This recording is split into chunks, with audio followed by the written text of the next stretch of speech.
is Cortland Theriot, and I'm going to be discussing verbal and nonverbal communication. Effective communication is a key component of the nursing profession. It helps to build stronger relationships between nurses and their patients. Effective communication can be both verbal and nonverbal, and it also includes active listening. Active listening is giving the speaker your undivided attention and allowing the speaker to completely finish before you begin speaking. Verbal communication requires both talking and listening. The tone used during verbal communication can cause the listener to interpret what you said in many different ways. Emphasis on certain words can also hold the true meaning of what is actually being said. Emphasis on specific words can make the statement sound like a general statement, a question, or a command. It is important to be aware of tone and emphasis to make sure your listener truly understands what you are saying. The concept of attitude can be positive or negative, and can be even more meaningful than the actual words that are being said.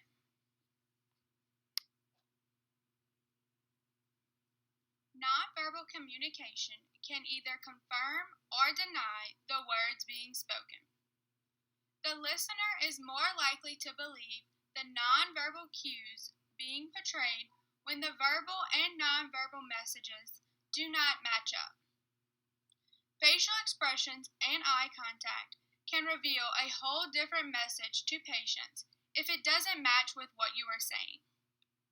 Total presence can be conveyed by positioning your body towards the patient, having a relaxed stance, using a gentle touch when appropriate, and having an open face. Being mentally present is a vital part of communication. Patients in the study had feelings of being confirmed or being ignored and an inconvenience. These feelings came from the nonverbal cues healthcare professionals gave while talking with the patients. Being confirmed was felt when the healthcare provider conveyed they had time to sit and chat despite having a busy day ahead.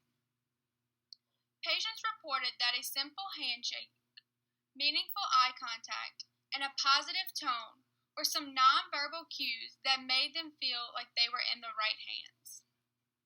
The feeling of being an inconvenience was conveyed by facial expressions and body language. A patient reported that although the nurse used eye contact, she had a complete blank face, which made the patient feel like the nurse was not listening. Other patients said that you can tell when someone is eager to leave the room by their body language.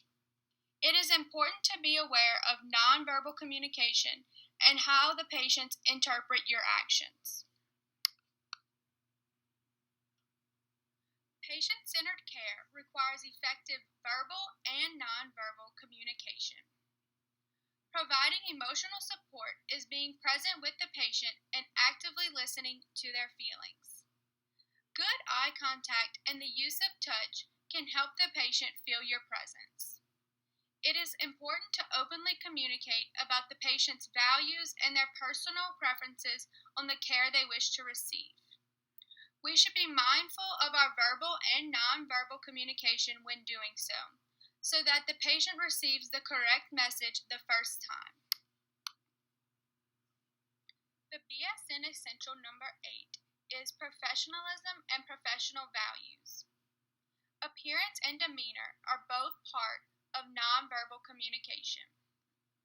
A positive appearance and demeanor sends positive messages to your patients and your coworkers. Empathy can be shown through verbal and nonverbal communication. A positive tone and gentle touch can let the patient know you are there for them.